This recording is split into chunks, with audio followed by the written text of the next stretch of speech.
चार पांच गौड़ी महला पहला जातो जाए कहाँ ते आवे, कह उपजे कह जाए समावे, क्यों बाध्य क्यों मुक्ति पावे, क्यों अविनाशी सह समावे। इस पद के अंदर गुरु जी इस संसार में जीव कैसे आते हैं और कहाँ से आते हैं और कहाँ चले जाते हैं, इसका इस विस्मातपूर्ण इतना आश्चर्यजनक अवस्था का को बता रहे हैं कि जीवों को ये पता नहीं है और किसी को भी पता नहीं कि ये जीव कहाँ से आ रहे हैं और कहाँ जा रहे हैं, कहाँ कह उपजे कहाँ से पैदा हो रहे हैं और किस जगह पर जाकर समाये जा रहे हैं, इसका कोई भेद नहीं जान सका है आज तक। क्यों बाध्य क्यों मुक्ति पावे, कैसे जीव वासनाओं में बंध जाते हैं और कैसे मुक्ति पा जाते हैं उन संसार में रहते हुए। संसार की वासनाओं, संसार वासना, संसार मैला जग मैला मैलो हो जाए, इस मैले संसार में वासनावी संसार में विकारों के संसार में कुछ जीव कैसे बंधे रहते हैं, सदा ही बंधनों में रह जाते हैं, मायावी बंधनों में, कामादिक बंधनों में, और कुछ कैसे उससे मुक्त हो जाते हैं, कैसे आज़ाद हो जाते हैं। क्यों अविनाशी सह समावे, और कैसे जीव जो हैं किस प्रकार उस अविनाशी परमात्मा के अंदर जा कर के थमा जाते हैं। ये इस पदे के अंदर बहुत ही गुरु जी ने बड़े ही सुंदर ढंग से समझाया है। नाम हृदय अमृत मुख नाम, जिनके हृदय में नाम का अमृत बस गया है। हम गुरुद्वारे में जाते हैं, रोज़ कीर्तन पाठ सुनते हैं, इसका मतलब ये नहीं कि हमको परमात्मा के साथ हमारा मिलाप हो गया है, नहीं। गुरुद्वारे में जा कर के अगर जो नाम का रस नहीं आया, नाम की मस्ती नहीं आई, तो गुरुद्वारे में केवल जाकर नाम एक हाजिरी भरी गई है, परमात्मा से मिलाप नहीं होगा, खेड़ा कभी नहीं आएगा, आनंद कभी नहीं आएगा, रस कभी नहीं बनेगा। और जब तक रस नहीं बनेगा, आनंद नहीं आएगा, मस्ती नहीं आएगी, तब तक नाम हृदय अमृत मुख नाम, तब तक हृदय में नाम का अमृत नहीं बन सकता है। नाम के लिए दिखाई तो दे रहे हैं हमें, धार्मिक स्थानों पर लोग चलते हुए धर्म के स्थानों पर चलते दिखाई दे रहे, पहनावा पहने हुए, लेकिन गुरुद्वारे में जा कर के केवल कीर्तन पाठ कर सुन करके और भंडारा छक के चले आने से मात्र से केवल प्रभु की मस्ती और रस कभी नहीं मिल सकता। नाम का रस लेने के लिए, आनंद लेने के लिए उसकी अवस्था है जो नाम हृदय अमृत मुख नाम, जिनके हृदय में नाम बस गया है। सुनिए, मनिए, मन रखिए, पाओ अंतर्गत तीरथ मलिया, जिनके हृदय में अंदर के हृदय में, जिसके अंदर आत्मसात हो गया परमात्मा का, जिन्होंने विचार भी किया है, मनन किया है, विश्लेषण किया है उसका, उनके अंदर फिर नाम बसता है। नर हर नाम नर हर नेकाम, वो जो ईश्वर का नाम जपते हैं अपने हृदय में, जिन्होंने नाम अमृत को का स्वाद चखा है, रस लिया है, मस्ती ली है, वे उस नर हर को प्राप्त कर लेते हैं। उस नर हर को प्राप्त कर लेते हैं। नाम नर हर नाम नर हर नेकाम, परमात्मा नेकाम है, और जो नाम जपते हैं वो उस निष्काम के अंदर, उस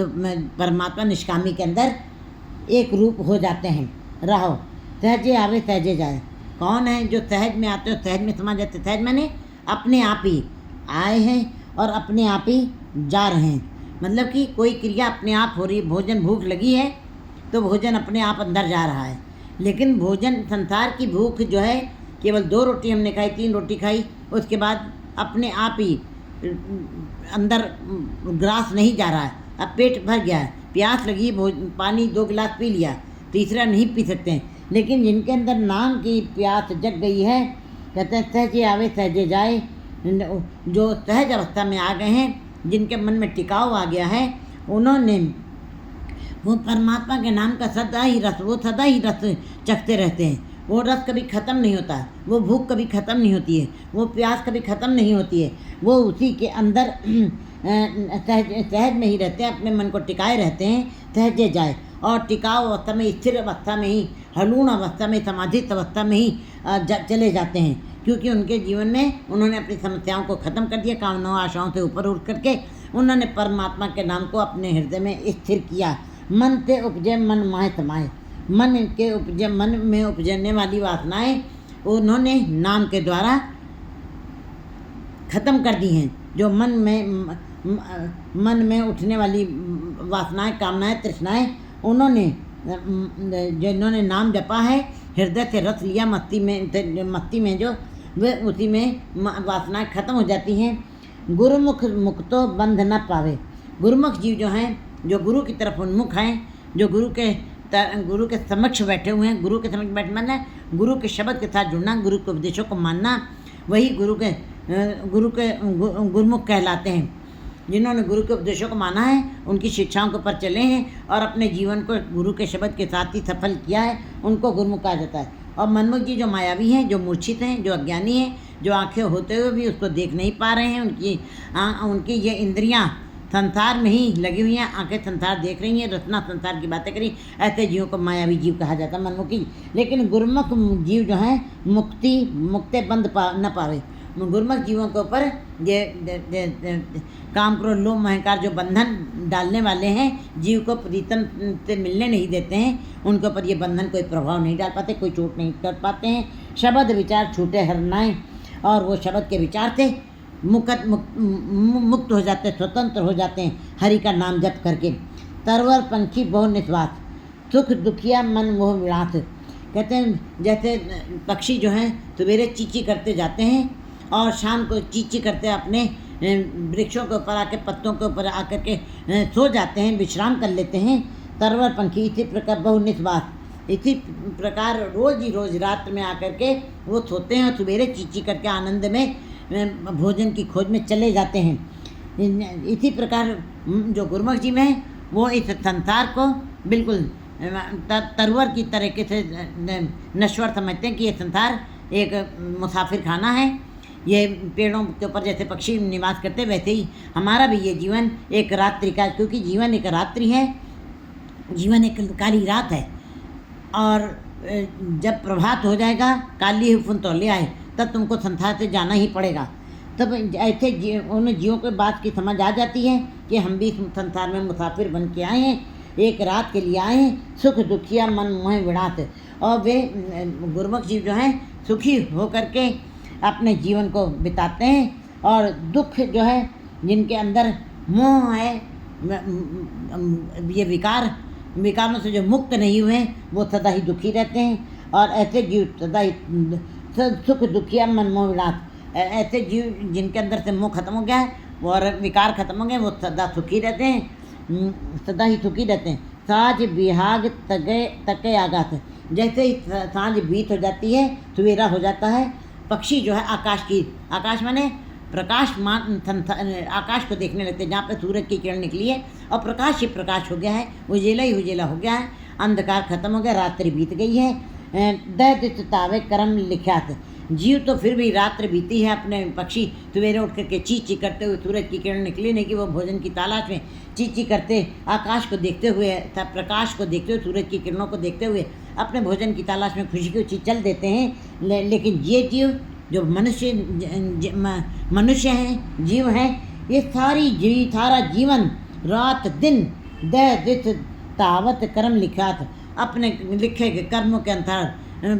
दौड़ लगाए हुए हैं, सदा ही दौड़ते ही रहते हैं और कभी भी विश्राम में नहीं आते हैं। माया की दौड़, धंधों की दौड़ में इस जीव सदा उससे मुक्त नहीं हो पाते, उससे निकल नहीं पाते हैं। ऐसी माया की दौड़, ये कभी भी विश्राम नहीं कर पाते हैं। पक्षी फिर भी उस बात को समझ रखते हैं कि रात में विश्राम करना है और सवेरे भोजन की तलाश। लेकिन ये पक्षी, ये मनुष्य दसों दिशाओं में दौड़ते हुए व्याकुल हुए सदा ही भटकते रहते हैं और अपने किए गए कर्मों के अनुसार जो संस्कार बन चुके हैं, माथे पे लिखे हुए हैं, उनको भोगते रहते हैं और भटकते रहते, सदा ही दौड़ते रहते हैं। नाम संजोग गोयल थाट, काम क्रोध फूटे बिख माट, बिन वक्खर सूनो करहाट। नाम संजोगी गोयल थाट, कहते हैं जिनका नाम के साथ संजोग हुआ है, वो ग्वाले जो हैं, वो जो यहाँ पे आकर के वो इस संसार को एक की दुकान को आकर के व्यापार करते हैं, उनको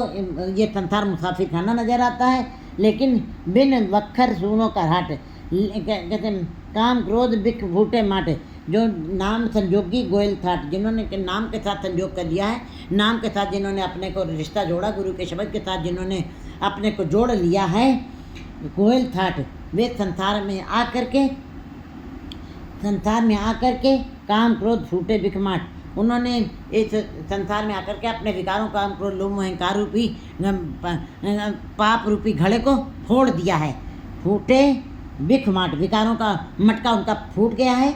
नाम जपने से मिलाप हुआ, उनका नाम से मिलाप हुआ परमात्मा से, और उनका विकारों का मटका फूट गया है। बिन वक्खर सूनों का रट, लेकिन बिना नाम के वक्खर के, बिना नाम की राशि से ये जीवन सूना सूना हो जाएगा, सन्नाटे में आ जाएगा। और ये घर हाट सब सन्नाटे में रहेंगे, कुछ भी नहीं मिलेगा। जैसे सुंझे घर का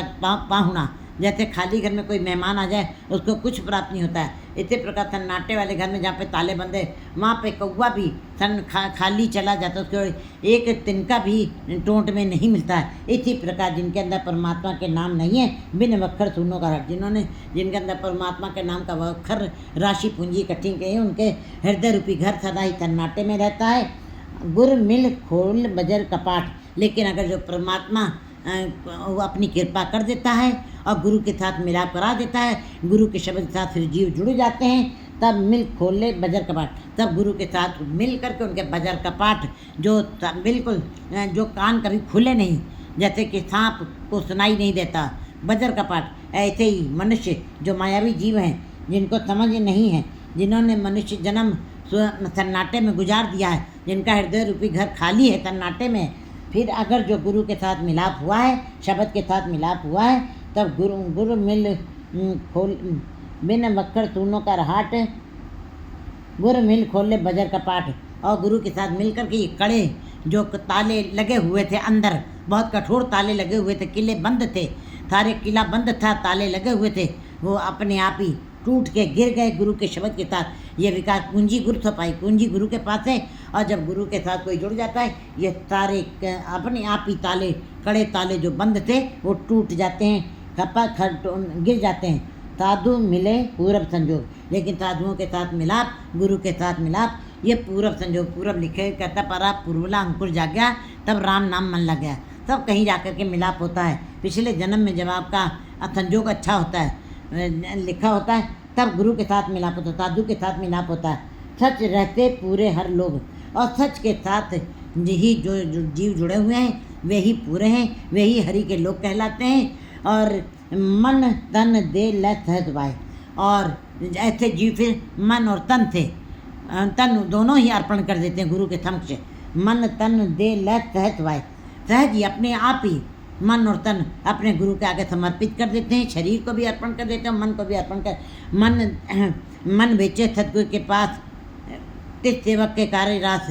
कहते मन बेच दिए दे गुरु के पास, तब ऐसे जीव फिर मन तन दे ल सहज वाय, मन और तन दोनों को गुरु के समक्ष अर्पण कर देते हैं और सहज अवस्था में आ जाते हैं, टिकाव की अवस्था आ जाते हैं, आशाएं तृष्णाएं कामनाएं खत्म हो जाती हैं, नानक तिनके लागू पा। गुरु जी कहते हैं मैं ऐसे जीवों को चरणों को सदा ही स्पर्श करूं और सदा ही उनके पाँव को छूता रहूं और सदा ही उनके ऊपर कुर्बान जाता हूं। 5 6 घोड़ी मान ला पंजा, काम क्रोध माया में जीत।